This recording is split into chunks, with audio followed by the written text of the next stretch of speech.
Hello, welcome to Coldborough Park Farm. My name's John. I run the place, and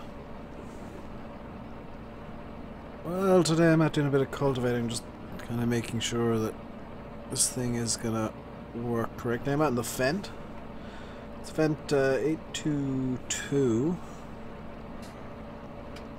and we have our cultivator on the back. Here we go. I installed this thing with Greenstar because I found it funny that you could actually fit Greenstar into a Fendt. Yeah, that's kind of comical. So yeah, today we're out cultivating. It's you know, early spring. We got some cultivating to do. We got I think this is the last field we need to cultivate. So we will be seeding quite soon. Gonna be putting down some wheat, barley, corn, small bit of sugar beet, small field of sugar beet. I want to get some pig food made. We're expanding the farm this year. We're going to be getting some cows. We're going to be getting some pigs. We're going to be actually running a small sheep operation as well. So we got plenty to do. It's just a case of getting it done.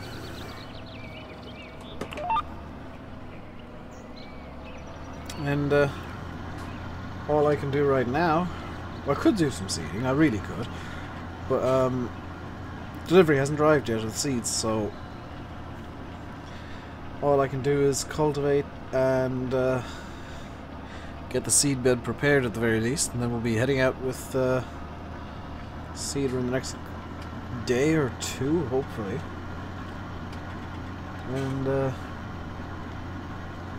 get some seeds down. Now I do have a new module for the seeder, new computer in that thing, new to me at least, called Pro Seed, and what that's going to do is it's going to actually automatically hook into the GPS, the Greenstar module, believe it or not. I'm not sure if this is supposed to happen, but it'll hook into the Greenstar module and give me a really nice set of tram lines in the field that I can follow when I am fertilizing and, well, doing some spraying. I'll be doing a bit of fertilizing before I think I've already fertilized every field, just with some pellets. And kind of, it's rained since, so they're kind of washed in a bit, and just making sure that they're well mixed into the ground now with the cultivating. What we'll do is we'll seed, let the crops emerge a bit, and then do another round of do a round of spraying. 2 rounds of spraying, one with fertilizer, one with pesticides.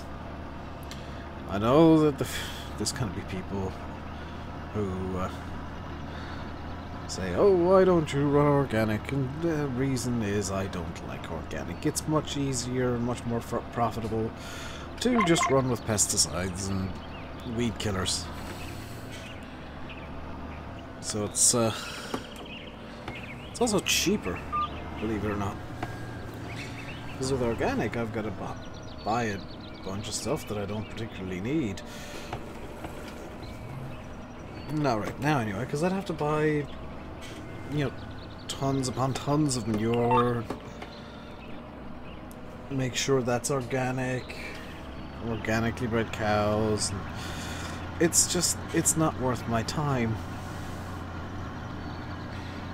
Or the effort of finding, you know, a manure salesperson. That has to be one of the worst jobs in the world. Selling crap. I mean, I know used car salesmen do that sometimes, but you know, selling manure is literally selling crap. That, how do you even market it? My crap is 10% better than the next leading crap. This is new. This Fendt, by the way, is relatively new to me. I only got it there a few weeks ago, so I may be a bit iffy with some of the controls every now and then.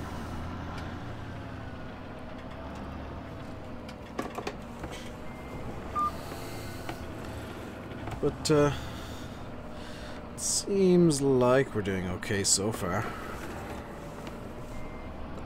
you know, I've not shot it into a wall, well, into a hedge yet, which is definitely a nice little bonus.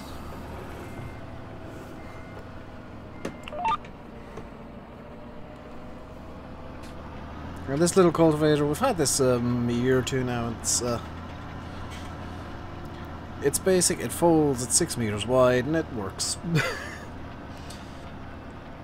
know, I can't really complain. You can see over there one of the other fields we have. The farm's just beginning to come out of the winter state. Ploughed all the fields up. We won't need to plough for another couple of years around here. I did buy fairly recently a couple of new fields off over at where the cow operation is going to be, and I think I've got one over near where the pigs are going to be. And I do need to... in fact, I can't remember, did I buy pigs already or no? I did not.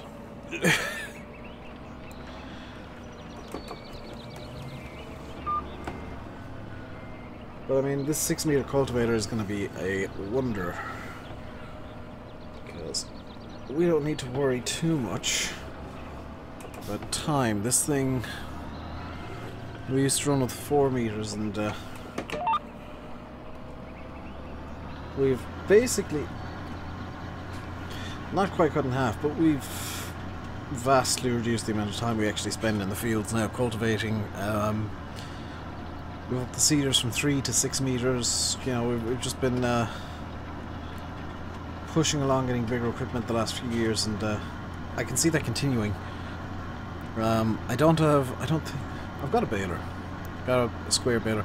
Don't particularly have the right equipment for cows at the moment. There's a lot of stuff over at the shop that I need to pick up yet, so I'll probably go over with I don't have a loader.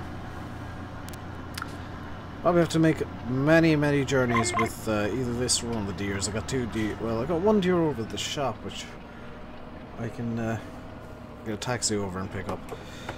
I've got one over here, 7810 over here. I've got the Fendt 822. I think it's an 822. I can't quite remember. I'm still new to this thing. It is an 822. I've got a 7R waiting for us over at the shop. A brand new John Deere 7R. I like the colour green, if you didn't already guess.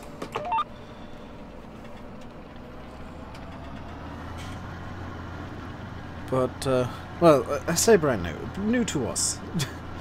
So, you know, they've, the guys over the shop, they're pretty good to me. They made sure it's all clean and shiny and works, so we won't need to worry about maintenance for a little while. The combine we will need to maintain. I've only got a small little case combine at the moment. I'm hoping... unfortunately, we won't have a chance.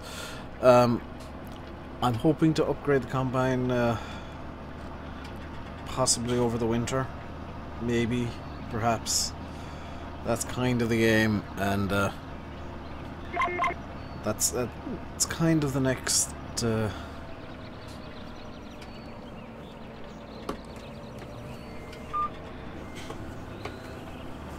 I guess milestone, but I do need to buy equipment to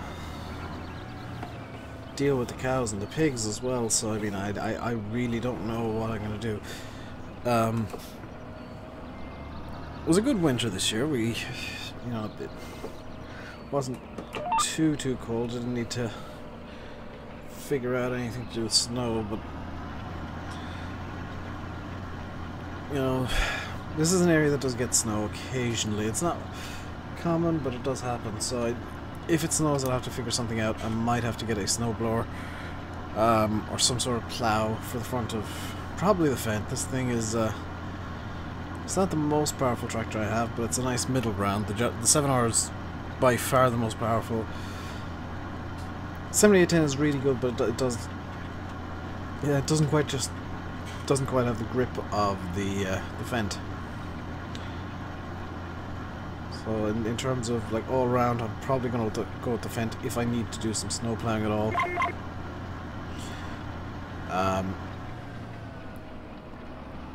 Unfortunately, the council only does the main roads, so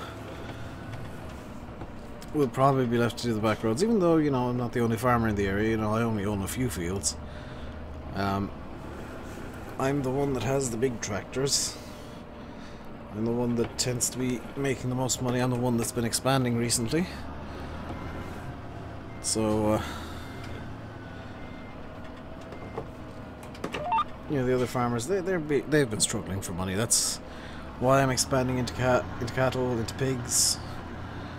The guys that used to run those farms just went out of business. They couldn't make enough money, so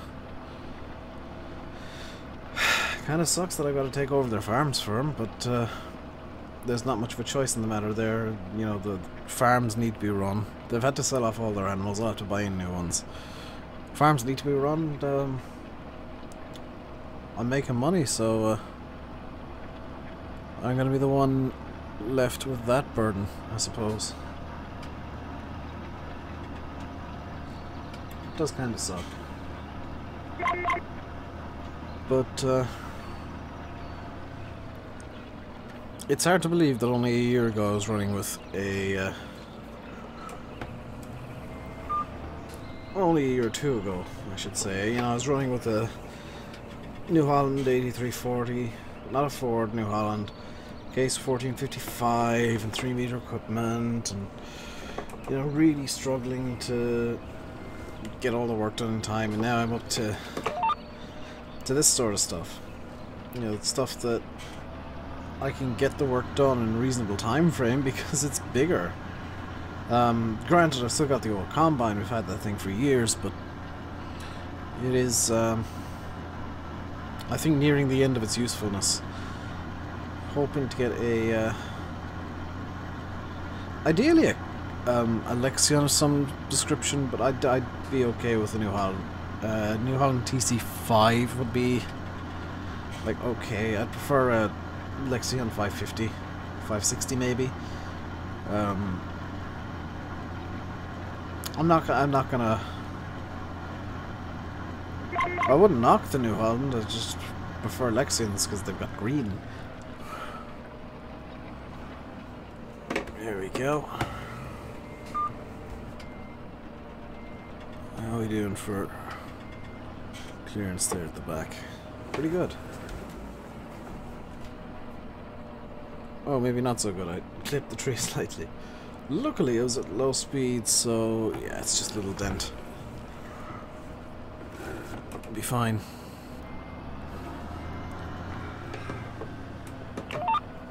So don't worry, not every video I do will be, you know, just me sat with a GoPro on my face, talking to you guys. This is, you know, I'm just doing it like this because it's the easiest way to introduce the farm and introduce all this kind of stuff. Even though this is technically the second video, if you look at the, you know, the playlist that I'll make, or I've already made, there is already a bit of footage from the ploughing. I do have a Massey 135 as well. That's kind of an old family heirloom. As my phone will not stop going off. So many people need to contact me, it seems, that I barely get 5 minutes to myself without being asked something or other. Let's get this spun in.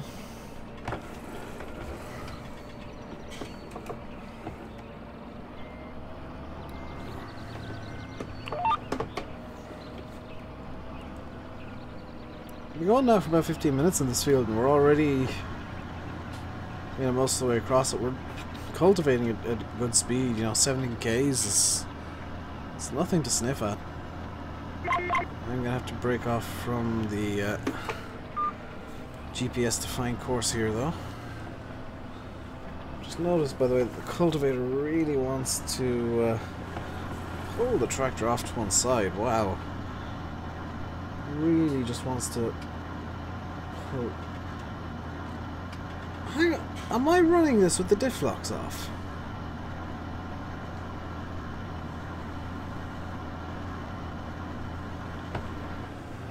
Have I been running this two-wheel drive the entire time and not notice? It's, I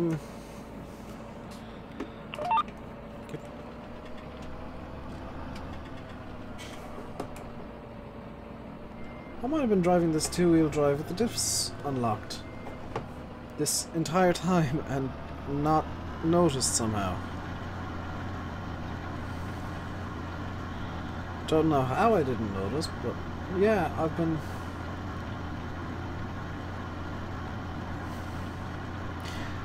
running with an open diff this entire time. Well, this Fendt can pull, as it turns out. She's got the power to do basically what I want her to do, which is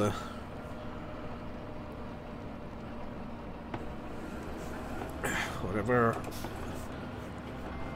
it is a Fendt does. I don't know where I was going with that thought.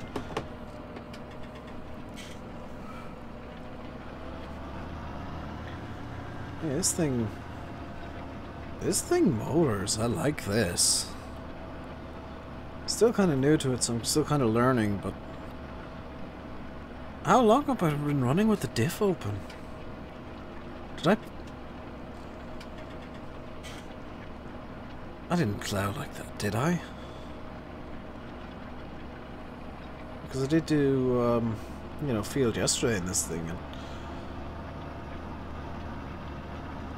I get the feeling that I might have hit my elbow off the buttons for four-wheel drive and diff locks while I was getting out yesterday. I'm hoping that's the case. I hope I didn't try and... Did I plow with open diffs? If I plowed with an open diff... that was only a matter of time before that happened. I forgot this thing isn't the greatest at turning. Especially not with the stonking great weight at the back of the cultivator. Well, and hopefully four-wheel drive on now.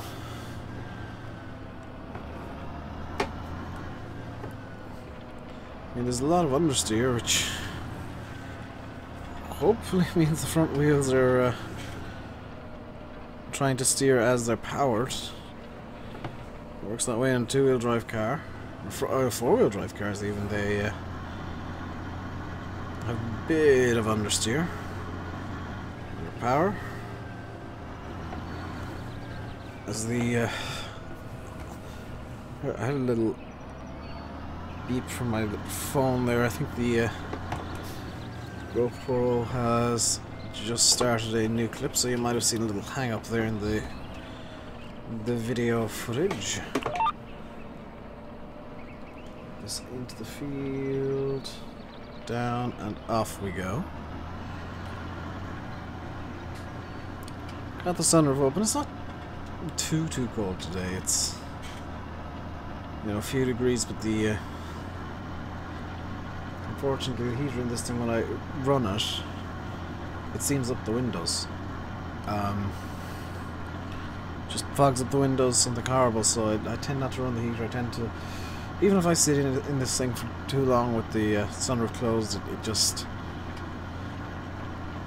fogs everything up. I have noticed, so it's maybe something I need to get looked at before the winter. Would kind of be a worst case scenario if I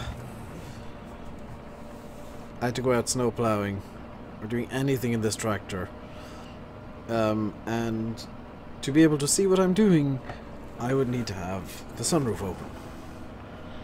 Especially at, like, even on a rainy day, I try and keep this thing in a shed as much as I can, but there's gonna come a time sooner or later where this thing is out on a rainy day, and I'm gonna need that sunroof closed. If it's not closed, that's gonna be problems. Don't know what I'm gonna do. I'll figure something out, I'm sure.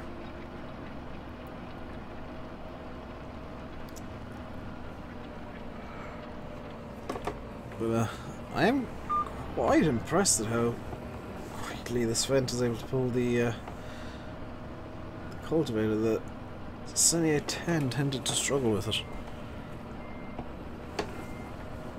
You know, I cultivated the rest of these fields with the 78. This is kind of it's a one-man operation. I know I got 3 tractors, and hey, why do you need 3 tractors if you're just one man? Because I do, you know, different tractors, different jobs. The 7R, I've bought a new square baler this year. The 7R is going to run that. The 135 is just kind of an old family heirloom. I actually plan on buying as well.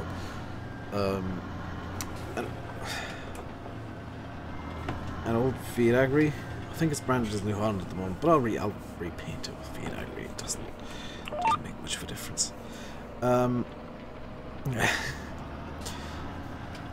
on buying an old 110, a Fiat 110, which granted is branded as a New Holland right now, but it's a Fiat. I love those things, and I'll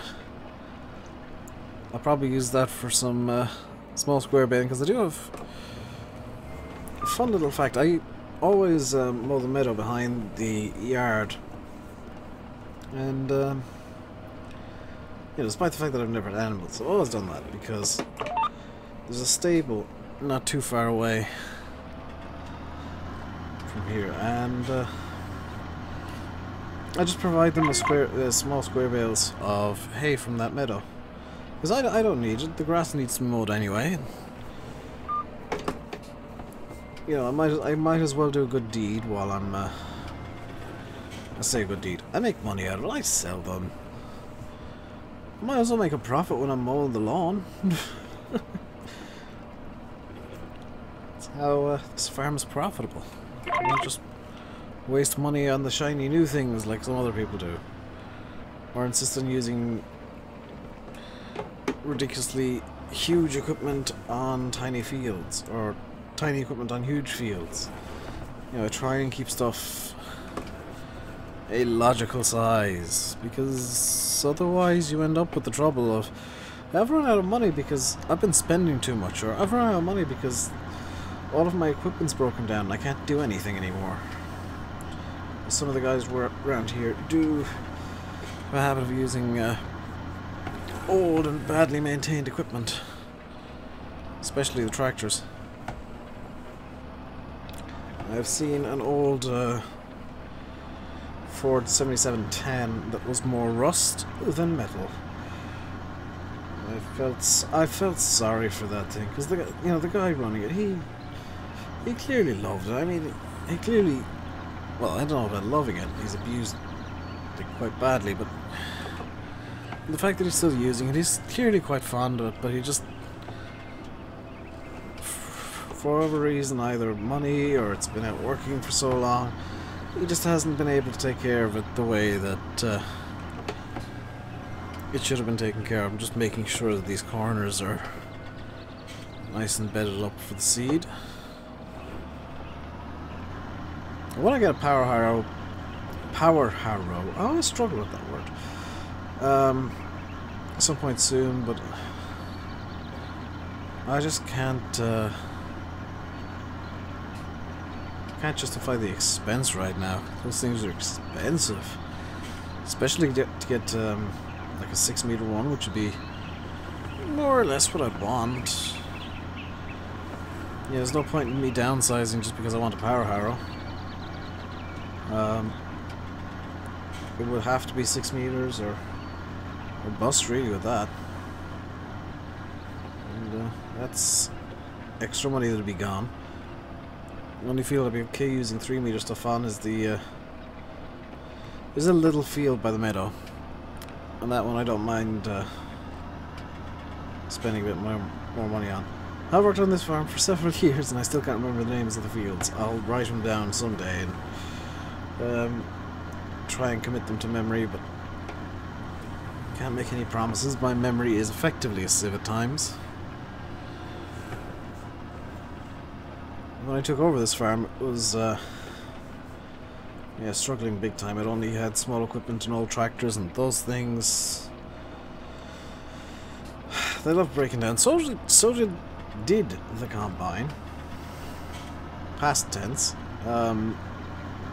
It needed a lot of work, it needed some new parts, you know. I basically rebuilt the engine at one point, and now it just needs kind of an annual overhaul, just make sure everything's running smoothly, grease up all the joints. It runs now, it runs relatively well. Just need to loosen out the GoPro, hang on. There we go, it was a bit too tight and it was giving me a headache. Quite a bad headache at that. Just making sure that down here I've got everything bedded up. I do.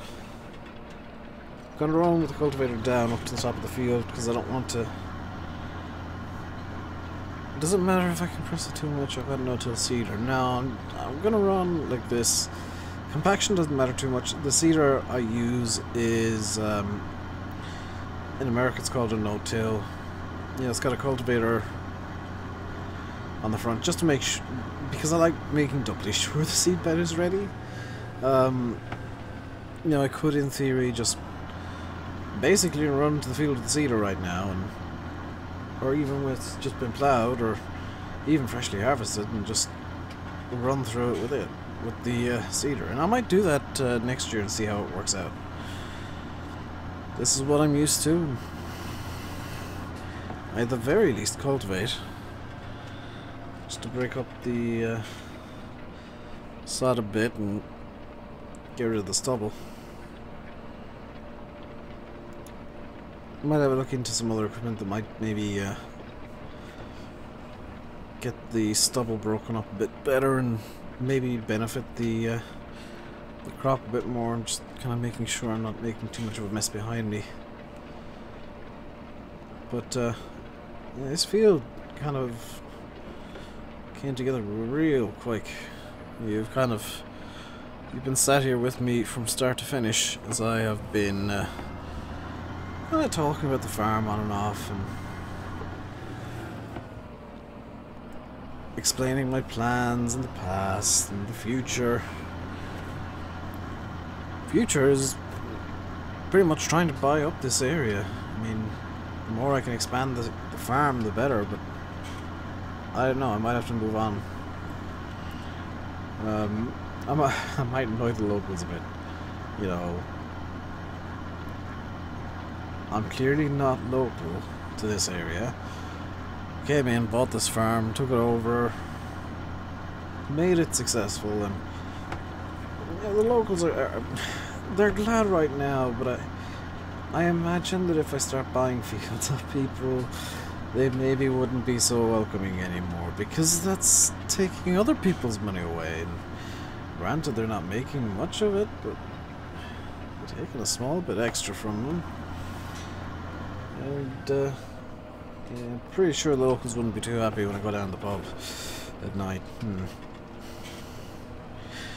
any case, I'm done with the field. I'm going to turn off the GoPro and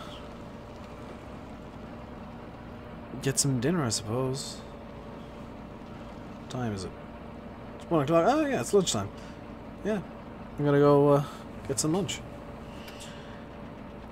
I'll record probably when I'm seeding one of the fields. I don't plan on recording everything I do, because I think you find people on YouTube that get bored of that pretty quickly, and I don't think it would be worth it anyway. So I'll see you guys next time. I'm not good at outros, am I? Bye bye.